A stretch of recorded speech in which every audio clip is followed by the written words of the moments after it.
This is figure 571 in our textbook. It's the theater at Epidaurus in Greece.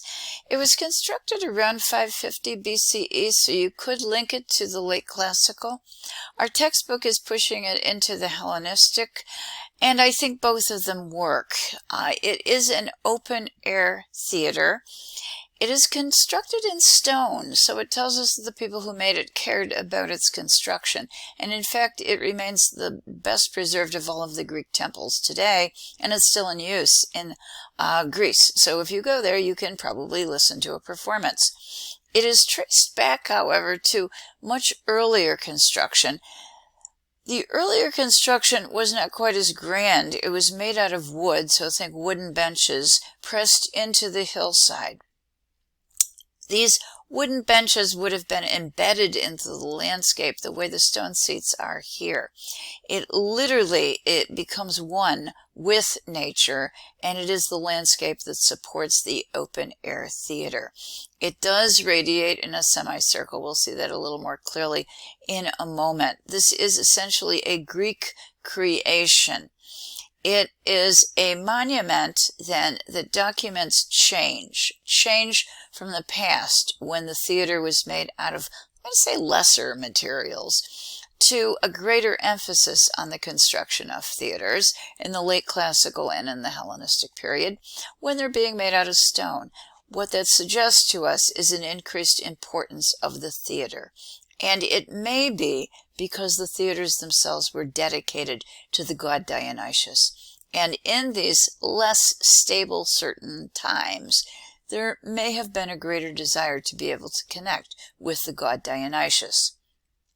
Dionysus, also known as Bacchus by the Romans, is the god of wine and intoxication and the wild forces of nature. So he is associated with nature and the passionate side of human beings.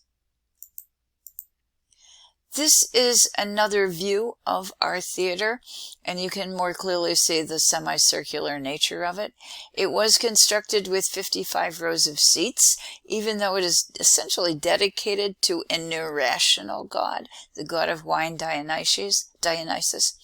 It is also a construction that is based on geometry. It has a semicircular radiating set of seats. There is a diameter of 387 feet, so it's pretty big. It's one of the larger theaters. In fact, it's estimated that it could hold around 12,000 people. I've heard a little bit bigger estimate, but I think this is a good one. It is based on geometry. The orchestra is the circular portion of this, and it's located at the core, or the heart of the radiating seats that swing essentially around it.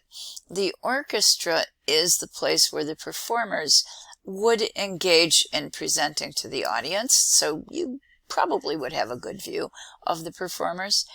In addition to that, though, at the very, very center of it, it survives today, but back in the past, in the world of the ancient Greeks, there would have been an altar to Dionysus. So when you go to a Greek presentation, a Greek theater performance, it was for entertainment, but it was also religious in nature. And I think that's going to be an important distinction when we get to the Romans. So we have a building that is dedicated to a god associated with wine, and perhaps the passionate side of human nature associated with that. Yet it is based upon traditional geometry, which is still characteristic of the Greeks. The circle, the semicircle. Before I forget, I'd like to throw in some triangles. The triangles are the radiating forms of the seats that come out from the very center. So it still does maintain a degree of order, although the purpose of the structure now might have indeed been more personal and perhaps more emotional than we would find in the world of classical Greece. These are additional views to give you a sense of the scale of this. It also, I hope, will give you a sense of the really impressive acoustics that the ancient Greeks came up with their theater design. These theaters, which are semicircular in nature, made it possible to hear regardless of where you were seated. The upper left slide shows a depiction of a person, that's me, and I'm located roughly up here. When I took a group of students to Greece, our guide was down in the orchestra, so that's down here. And the guide did two things. She lit a match and she dropped a dime down on the orchestra floor. Up at the top, I could hear both of them perfectly. So I'm going to suggest the Greeks really did know what they were doing in terms of theater design. I have discussed this with my students in the past, and one of them took it as a project to try and figure out why this design actually works so well. And I expected the student to come back with some very complex formula to explain it, but in fact the student came back and said, "You know what? Shaped a little bit like an ear." And in fact it is. And the ear that human beings have does tend to cup sound and carry it particularly well. This theater is also located very close to a temple of Asclepius.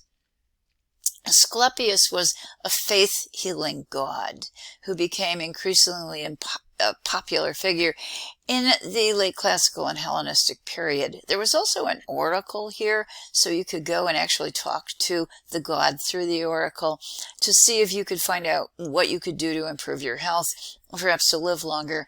And I suspect also that there were questions asked about the afterlife. Okay, why is this important?